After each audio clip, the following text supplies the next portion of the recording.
I never imagined a trip to drop off homemade cookies would nearly turn into a standoff.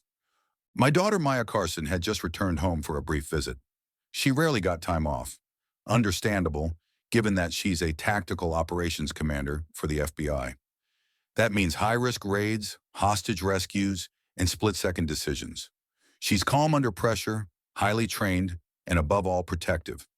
But that day, she was just wearing jeans, a hoodie, and sunglasses, trying to be a regular daughter helping her dad deliver thank you gifts to our neighbors. We live in Cypress Creek Estates, a well-off gated community with an HOA that's known for being obsessive. They've fined people for using off-brand mulch, and they recently hired their own security team, mostly composed of wannabe cops in tactical vests, patrolling the sidewalks with radios like they're in a war zone. We ignored it until it got dangerous.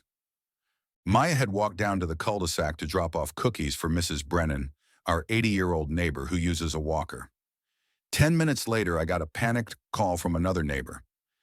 There's a security guy yelling at Maya. He pulled a gun.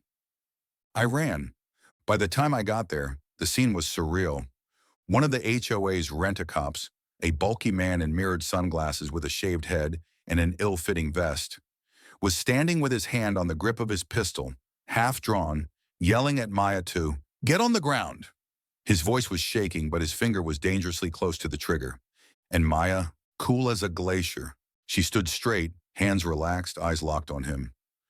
I've identified myself 3 times, she said evenly. I am an active federal agent.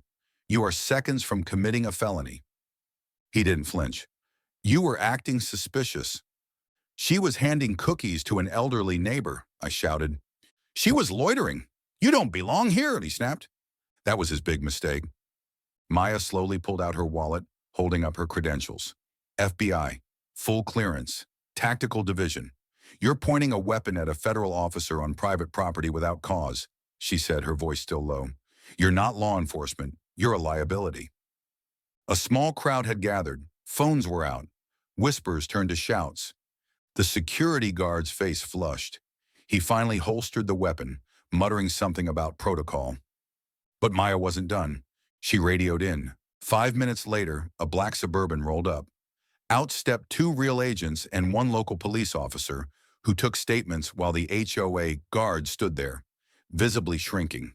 Turns out Maya's division had already flagged this company before. They weren't licensed to carry firearms in residential neighborhoods. The guard was escorted off the property.